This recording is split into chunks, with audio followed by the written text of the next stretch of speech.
Alright, this is going to be a chill video, just going to go over this level. So Multiverse was a great choice to make something like this, you know, compared to other things. Now, originally this was actually going to be in the style of Mario Advance 4, so the semi-solid look a bit weird or like off, because they were originally for Mario Advance 4 and then I changed it at the end. There was something that I wanted to use that isn't available in the Mario Advance 4 game style. I don't remember what it is. There's no limit to how vertical or horizontal you make these levels, so I could get away with a lot of things in this. I could get away with pretty much all of 1-1 without any compromises here. And since you're kind of expected to do a lot of it in one go, I've decided to allow the player to have an item in reserve here, just to make it a little bit more fair. You wouldn't have that normally in Mario 3, but then in Mario 3 you wouldn't normally be expected to do so many levels in a row without a checkpoint. If you put a checkpoint at the start of every level, it doesn't really feel like it's all one world anymore, so instead I did something different about the checkpoints. So for checkpoints, if you go to bonus areas from exploring, and some bonus areas will have checkpoints. So here's the first checkpoint, and get a 1-up for your efforts. So you're not going to game over from getting this checkpoint anymore. And now we are. Now we're going to start the second level. So in this one was a bit interesting because as far as I know, you can't actually put Goombas in pipes. So I had to put an object generator next to the pipe, and it makes it look like the Goombas are coming out of the pipe. I've got a bit of an entity limit on it, so it doesn't the Goombas don't flood the place too much. And then here, there's another bonus area, and because this is so close to the other bonus area, and because it's just unbelievably easy and obvious to get to, there's no checkpoint in this bonus area. But the bonus area does still exist. You can drop down. In Mario 3, this would have been an athletic level in the grass theme, and the reason why it's not in this is because we get 5 areas, or main area plus 4 sub areas. So that's 5 different themes I can work with. Obviously, one's going to be the overworld, one's going to be the underground, one's going to be the castle, and one's going to be the airship. This area, I could have made it like the grass for athletic, but there's one reason why I couldn't do that. If we go up here, which would have been like the hidden note block, here we are, the bonus area. It needs to auto-scroll. I can't have the athletic area be athletic because it would force auto-scroll. And if we come out of the bonus area, we actually get checkpoint 2 for our efforts, because it was an invisible block, a bit harder to find, so get a checkpoint for that. And now we're going to go back up into the athletic area, and we're going to do this area. Now, this one I had to make a few compromises for, because you can't have moving platforms that fall when you touch them. You can have moving platforms, and you can have platforms that fall when you touch them. You can't have both. So I kind of restructured where the platforms are, but I made them smaller for starters, since they're not moving. You need to balance that difficulty by making them smaller.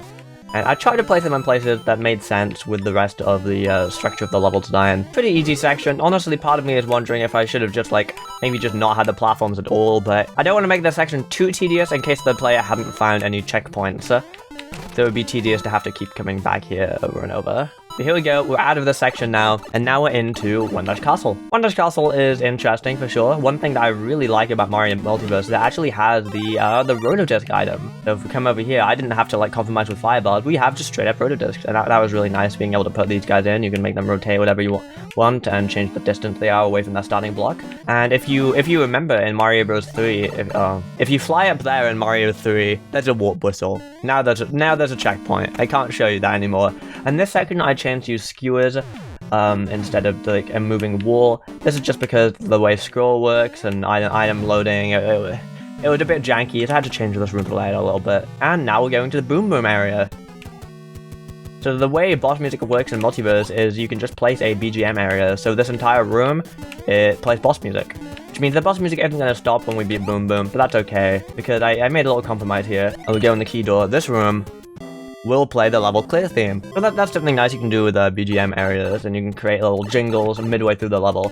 Now we're going to the underground level, and this one's filled with slopes. Multiverse doesn't have slopes, so I kind of took the layout and I made the I made it a little more like gradual steps, and you can see I actually replaced the Koopas and the Buddy Beetles with Galoombas here. And the reason I did that was since the shells can't travel up and down the slopes flawlessly, it kind of doesn't fit with the level design to have Buddy Beetles anymore. So although Galoombas weren't in Mario 3, I felt like this was a good compromise. The shells would just bounce off of the corners, and that would be really janky. Let's just have an enemy that's going to bounce everywhere anyway. If we go up here, again, this would normally be like a hidden note block that would take you to a bonus area. Now it's a vine, and again, bonus area. I just copy and pasted the previous bonus area. I think I showed it before that a brick block up there with a 1-up in it, but I don't have a leaf right now, so I can't go there. And here we are, this is checkpoint 4, and this is actually the last checkpoint in the level, so I hope you're good at the game. I'm going to go through here, and then the exit pipe to the end of the level is of course going to just take us to the next level, 1-6.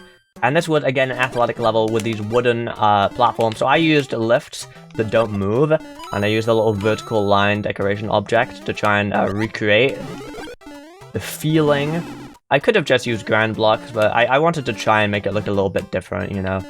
Rise to the challenge a little bit.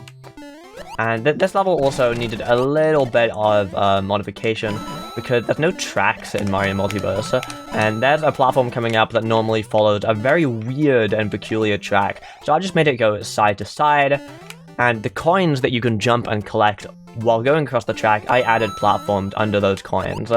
And I think it looks kind of natural. You can barely tell, like, if you're not that familiar with the original, you can barely tell that that was modified. And now we have the Hammer Bro level. I thought it would be cool to sneak this in somewhere. So for this, you have to go and beat both of the Hammer Bro stages that appear in World 1. They're pretty much the same. The only difference is the second one had a fire flower in this block. You beat them both, you get the key. And now it's time for the airship. So the airship, it's a slower auto scroll than the athletic area. The cannons shoot in an interval of 10. I don't know what the unit of time is, but 10 is what I set it to. Bullets also shoot at an interval of 10. And we have the 8-way cannon coming up that rotates, and I couldn't replicate that. But what I did instead is I made a cannon that shoots in 8 directions, but each direction has a 50% chance of being shot in. So it's not quite the same thing, but you can see every time, sometimes it shoots in, you know, the different directions, because there's a 50% chance of each individual cannon shooting, and with 8 total cannons, at least one's gonna shoot. Also, the semi-solid, they changed the semi-solids for the airship in Multiverse, and I think this looks way better, and this kind of matches the iron bars that are in Mario 3, so it was really nice being able to use that semi-solid. And because I have this set to an auto-scroll, I couldn't like have the boss in the airship, and I didn't have enough sub-areas to make it like an inside airship sub-area, so we're back in the castle to fight Bowser Jr., because there's no Koopalings in Multiverse. So Bowser Jr. is basically like a Koopaling. And this little area right here from the original is just a really good tool. Bowser Jr. cannot cope with it, dude. So if you're having trouble fighting Bowser Jr. for some reason, or if you just want to play really safe, then that's where to go. There we are, we beat it, and now here we are at the ending. We got the King's Castle music playing, and there's Princess Peach. Good message, Princess Peach, I agree with that. The stage mods gave me a 6 out of 7, I'll take it. Hey everyone, thanks for watching this video. Sometimes we do just chill level showcase like this, other times we do big scale videos. So if you enjoyed, please subscribe and hit that like button. Goodbye.